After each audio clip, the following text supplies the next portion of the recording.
Janesville, welcome to Park Place Views, brought to you by the City of Janesville and JATV Media Services. I'm Maggie Darr, Management Information Specialist for the City of Janesville. This monthly program aims to keep Janesville residents informed by highlighting the people, places, projects, and events in the City of Janesville. On last month's episode, we talked to Transit Director Becca Smith about the Janesville Transit System services and the role JTS plays in the community.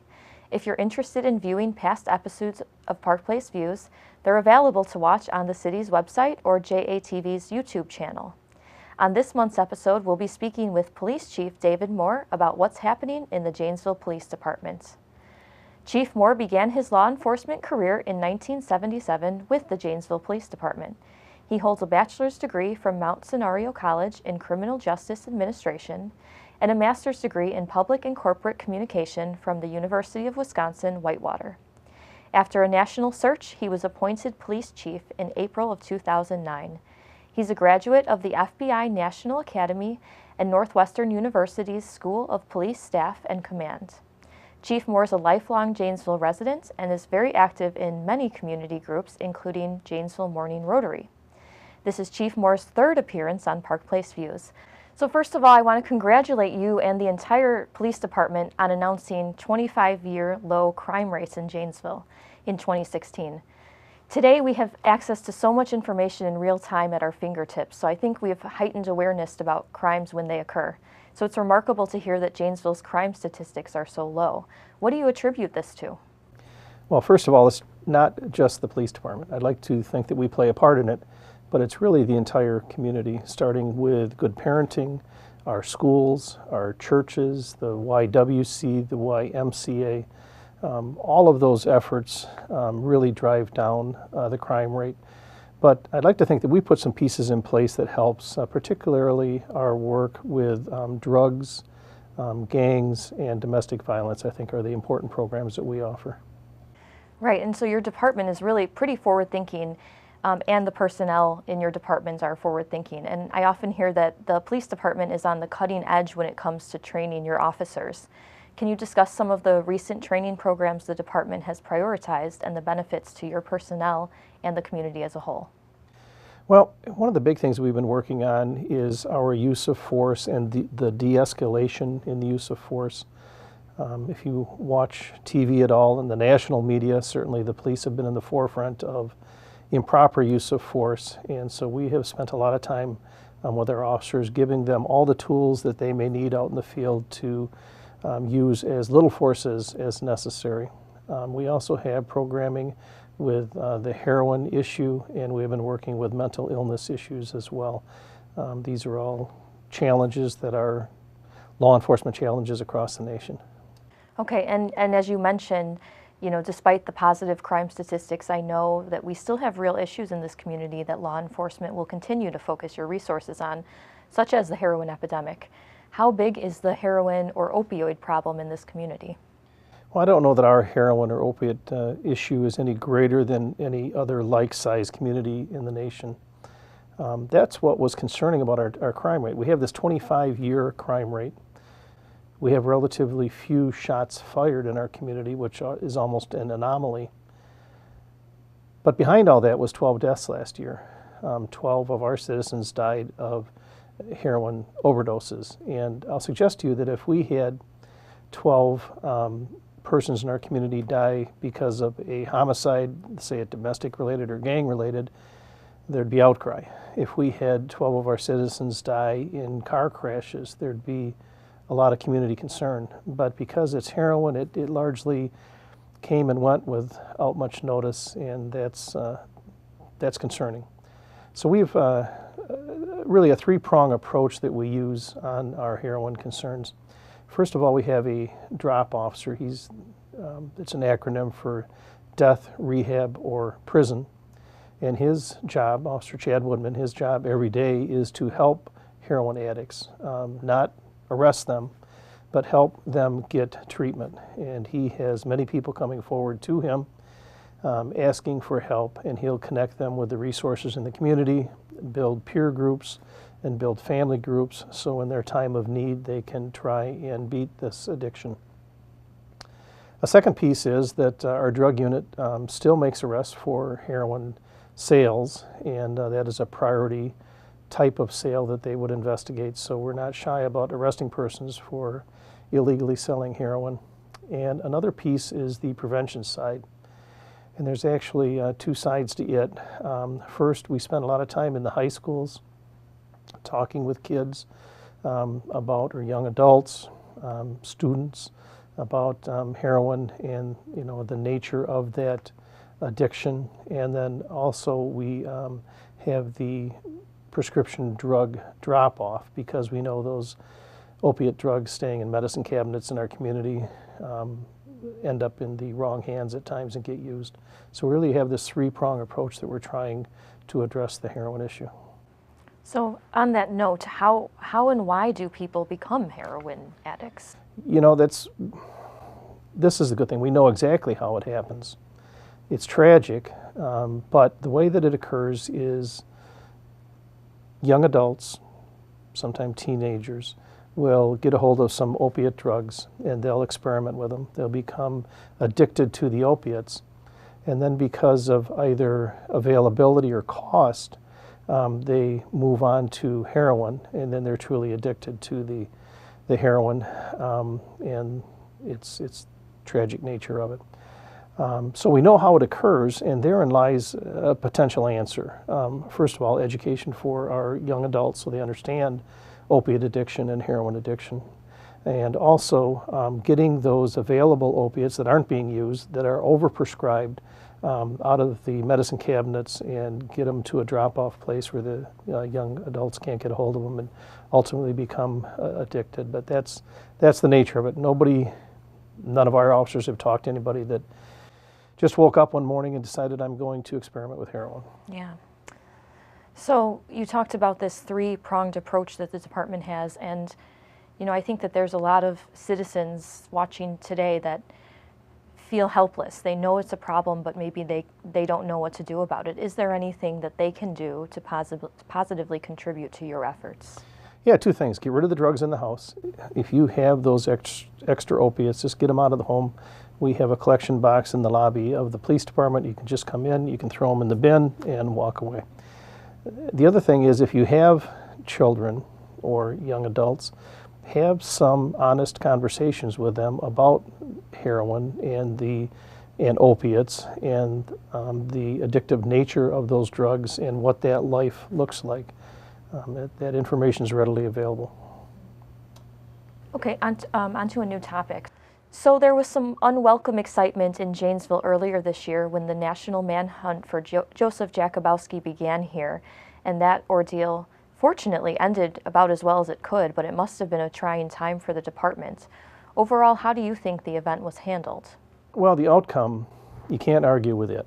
We took Jakubowski into custody. No citizens were hurt. No officers were hurt, and Mr. Jakubowski was not harmed. So the outcome was very good. It is as well of an ending that we could have hoped and prayed for. The investigation went well. I'll have to tell you that this is a once-in-a-career opportunity for all of our officers to have that many officers and resources come to our community in just a few days. We had 150 to 170 officers working that case from FBI, ATF, Wisconsin Department of Criminal Investigation, just this great influx of people and resources coming to our community. And when you have that many people coming that quickly, managing those resources can be a challenge. So we learned some very valuable lessons on how we would like to set up our structure when an event like this were to occur again. But overall, it went very well. Good cooperation with local law enforcement in terms of assisting everybody. And again, the outcome, we couldn't be more happy than we are with it. Great. So overall, a positive outcome, but not something you'd want to do again, I imagine. It was some very long hours for our officers. Some of them, were working 16-hour days. A few of them didn't get a day off probably during that 10-day span. So turning to another topic, since the last time you've been on the program, the police department has acquired 2 new canine units. Can you tell us a little bit about the new dogs and their handlers? Sure can. Canine Grand is with Officer Beer, and Canine Fred, which I think is a great name for a dog, is with Officer Severson. And both dogs are doing very well. They're well trained and doing everything we would expect of them. The unique thing about our canine program, it's largely funded by the community. There have been fundraisers throughout the community for the last 6 to 9 months. We have received over $100,000 for the care of those animals. So it's allowed us to purchase 2 SUV vehicles for the canines themselves, and the training and equipment that goes along with it. So other than the officer hours, the canine program is entirely funded by interested members of our community. It's a great effort. Yeah, and you see a lot that this community is very charitable and get behind causes like that. So summertime is finally here in Janesville. I kind of thought it would never come. And last time you were on the program, you discussed the small neighborhood group outings that the police department was hosting in the 4th Ward neighborhood. What's been the impact of those events, and are you planning to continue them this summer? Yeah, we absolutely are. This has worked out very well. One of the concerns that we have is building trust in the community, and I've yet to speak to a police chief that says he's got too much trust. And so we try and reach all members of our community and build that trust. And these small neighborhood group outings, which I should describe them, we go into neighborhoods in the 4th Ward or Look West or down on the south side, as we're going to do this year. And we'll invite about a 6-block area. So it's a small group that we invite. And we'll invite them to a picnic of sorts. And our officers will come in, they'll block down a street, usually come in about 5 p.m., and they'll set up grills and games and big screen TV and music, and the bookmobile comes down. It's a very festive event. And we'll set this up and invite those individuals that probably don't trust the police, probably haven't had many contacts with the police, or certainly positive contacts with the police.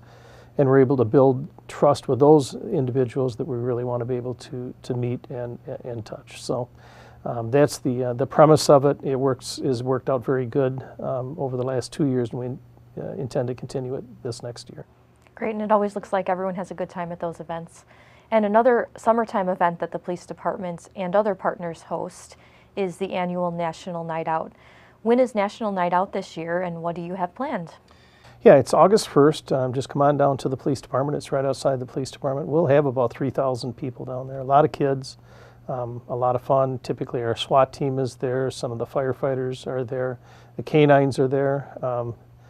For whatever reason, everybody likes to see somebody tased, so we'll usually have a volunteer that gets tased, and it shows that, as painful as it is, as soon as the tasing is done, they're just fine. But it's a great time, free food, and we just have a lot of people that stop by and get a chance to meet with the police officers. Very cool. Anyone in particular getting tased this year? You know, I don't know. Not me. Okay. Another program that I understand that you recently began in the police department, and really you're piloting this program for the county, is related to mental health flagging. Can you talk about what that means? Yes, this is really an exciting program. Our officers respond to calls all the time, and some of them are dangerous calls, and some of them involve persons that suffer from mental illness. And what we decided to do was let the officer know the circumstances before he or she arrives on the scene. So when they're dispatched by our 911 system, it's on a computer screen, there's a flag that comes up and says that there is potentially some mental health issues with this person. And they can open up the flag, and then there are some guidelines on what works or what doesn't work with this individual. And sometimes they can be very simple things. This person gets calmed down when you talk about their animals, or this person gets very agitated if you talk about his father. And what we try and do is to help people so they don't get into a moment of crisis and then we can work through the issues with the individual and get them the help that they need, oftentimes, mental health help, and stay out of the criminal justice system, avoid arrest, avoid our use of force. And we just think that that is a much more wise way to do our business. Cool. Again, very innovative, forward-thinking, and very proud to have you guys in the community. Yeah, it seems to be getting some national attention. We'll be speaking on that next week out in Washington, D.C., so there seems to be some interest in it. Great. Leading the way. So, Chief, we're just about out of time, but do you have any closing thoughts for our viewers at home? Two things. When we had all of the FBI and ATF and state DCI into our community, they repeatedly talked about how welcoming and thankful our community is. And these folks should know, because they travel all over the United States on crisis such as the Jakubowski incident. We had folks in from Philadelphia, Washington, D.C., New York, Chicago, Minnesota, and all of them spoke about just how friendly and thankful members of our community are, and I found that to be good, that's the perception that these individuals had of our community. And I think the other thing I'd like to share with our citizens is the relative safe community that we have. Yeah, our crime rate is at a 25-year low, which is very good, but also we just don't have the issues that other communities have. Having a shots fired call in our neighborhoods is a relatively rare event, where I talk to chiefs nearby, and it's a pretty common occurrence. So it's easy to get used to that relative safety, and I would just urge citizens to work with us, call us when you see suspicious activity, and let's keep those numbers down, and let's keep Janesville safe. Great, wonderful. Well, we covered a lot today, but of course not everything. So if viewers have questions for Chief Moore, you can contact him on the contact information on the bottom of your screen. And thank you, Chief Moore, for your time today and letting our viewers learn a little bit more about the Janesville Police Department. Thank you, Chief Moore, for your time today and letting our viewers learn a little bit more about the Janesville Police Department. And thank you, viewers at home, for tuning in. On next month's episode, we'll be talking to Christine Rebout, the Executive Director for the Janesville Area Convention and Visitors Bureau. We're going to learn a little bit about what role JACVB plays in our community. In addition to tuning into this program on a monthly basis, you can stay connected to the City of Janesville in many ways. Follow us on Facebook or Twitter. You can also sign up to receive emails with our press releases and other important information. You can subscribe to get emergency alerts from the Janesville Police Department. For Park Place Views and the City of Janesville, I'm Maggie Darr. Thanks for tuning in, and we'll see you next month.